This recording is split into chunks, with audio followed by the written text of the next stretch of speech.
tentang hiruk-pikuk dan viralnya statement Pak Deddy Mulyadi sebagai gubernur terpilih tentang bantuan hibah. Saya ingin sampaikan kepada teman-teman wartawan pada saat ditanya apa sikap respon DPW Jawa Barat terhadap itu. Saya bilang tidak ada dan tidak perlu juga direspon juga. Apanya harus direspon? Apanya harus disikapi? Karena hibah ini berdasarkan aturan pemerintah, itu kan berdasarkan Permendagri. Bunyi Permendagrinya begini, pemerintah daerah bisa atau dapat memberikan hibah kepada lembaga, baik untuk yayasan atau sebagainya, sesuai dengan batas kemampuan pemerintah.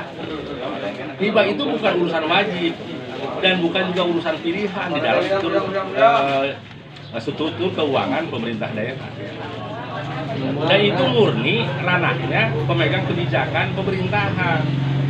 Kan APBD itu kan badan hukumnya adalah Perda, peraturan daerah yang ditandatangani oleh kedua belah pihak, eksekutif dan legislatif. Kita ini masyarakat biasa, Pak. Kita ini masyarakat. Sifatnya pasif. Jadi mau dikasih hibah atau tidak hibah nggak ada masalah, gitu Pak. Nggak ada masalah. Orang kita nama pasif masyarakat, ya terserah pemegang kebijakan. Nah, yang saya tahu itu gubernur terpilih itu berstatement tentang dia kan sekarang sedang mereposisi karena dia akan dilantik misalkan di gubernur, mereposisi mencoba ingin melihat bagaimana struktur hibah tahun 2025, bagaimana juga potensi pendapatan pajak kendaraan bermotor kan itu ya. Terus bagaimana sistem alokasi, terus hutang Pemda Jabar terhadap pemerintah pusat kan itu yang sedang mereka viralkan kan itu. Ya itu kembali kepada pemerintah, Pak. Kepada pemerintah yang memiliki kebijakan itu. Sementara BKPR ini kan hanya sebagai organisasi masyarakat ya, kategorinya kan ormas. Sama penerima itu bukan hanya ormas sebenarnya Pak. Seperti misalkan di dalam nomenklaturnya KPU itu juga hibah sebenarnya penerima hibah. Gitu. Semua hibah Pak, semua hibah. Karena pengalokasian anggaran selain urusan wajib yang menjadi urusan pemerintah ke SKPD ya ke khusus bidang organisasi lain ya itu hibah. Kepada KPU, kepada lintas misalkan pemerintahan itu pasti strukturnya hibah. Karena itulah yang diatur oleh pemerintah dalam negeri. Terus bagaimana juga BKPR MI terhadap statement itu? Ya kita biasanya, kalaupun mau menerima hibah biasanya ada pemberitahuan. Ya, misalkan ada undangan sekaligus bimbingan teknis bahwa yang akan menerima hibah itu dari Badan Produksi tahun 2005 itu adalah ini. Dan itu jumlahnya saya tahu ribuan. Jadi bukan lagi ratusan, ribuan yang saya tahu. Nah, baru kita tahu karena itu ada surat undangannya dan terdaftar di dalam lampiran suratnya bahwa BKPR ini akan mendapatkan bantuan. Nah, sampai hari ini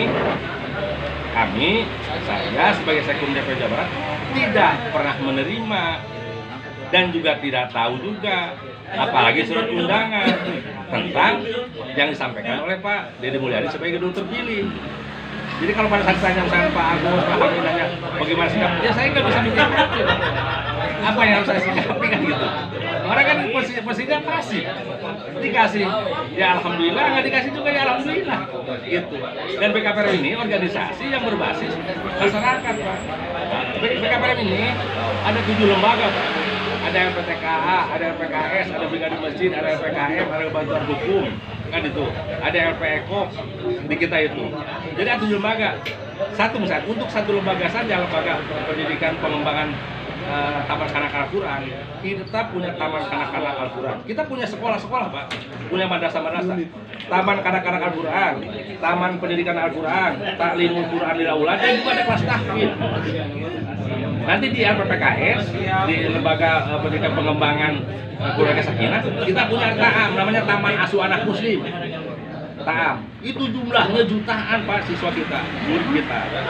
Jadi terus ustadz-ustadzanya ratusan ribu, unitnya ratusan ribu, itu kan bukan sedikit. Yang mengajarkan bagaimana coba anak-anak usia dini itu mampu mengenal huruf-huruf hijaiyah, huruf-huruf Al-Quran, bisa membaca tulis Al-Quran, mereka bisa menjadi orang-orang yang berakhlakul karimah. Itu kita yang lakukan. Kalau ditanya kewajiban siapa? Ya kewajiban pemerintah lah. Kan gitu. Tapi kita mampu meringankan beban kewajiban pemerintah. Ya gitu. Nah, masalah selanjutnya setelah kita melakukan itu, apakah pemerintah membantu ya? Itu nggak ada masalah juga, yang namanya ngaji menjadi kewajiban kami sebagai ya artinya berarti sebagai apa ya pemegang amanah Rasulullah lah, jadi itu istilahnya. Karena kami ini ustadz usana, makanya semuanya berkopiah. Istilahnya gitu. Kan gitu bagus ya. Jadi saya kasih tahu begitu. Ini yang kita lakukan. Terus sekarang misalkan ini ada lembaga badan hukum, mana di badan hukumnya? Pak Endang. Nih, Pak Endang ini kan pengacara aktif juga. Dia adalah lembaga badan hukum untuk ustadz-usada, BKPRMI. Nah, kalau ustadz-usada berperkara dengan hukum, siapa yang menolong, Pak Gus? Ya inilah lembaga badan hukum, mereka yang beragama Islam meyakini tentang keyakinannya dan dia yang untuk perjuangannya. Nah, terus kalau ustadz misalnya di masjid, khotib, imam dan sebagainya, muadzin, gering atau sakit, siapa yang ngurus? Nah, kita punya LPPKM, lembaga pemberian pelayanan kesehatan masyarakat. Kita dokter-dokter muslim yang bersama-sama dengan BKPRMI. Gitu, Pak. Ini gini, ini kan pertanyaannya 25 yang ditanyakan Pak Haji Pak Dodi itu tahun 25. Biasanya belum tahu, belum dapat undangan ya. Dan bilang belum dapat suratnya. Kalau ada terima kasih banyak Pak. Sampaikan ke Pak Gubernur terpilih. Alhamdulillah, ini akan membantu meringankan beban kegiatan yang akan semakin luar biasa. Ya, kalaupun misalkan menjadi nanti apakah nanti dirasionalisasi atau tidak ada, itu menjadi kebijakan pemerintah, silakan aja. Pemerintah, itu kan kewenangan pemerintah, Pak. Bukan kewenangan kami. Kami apa kewenangannya masyarakat?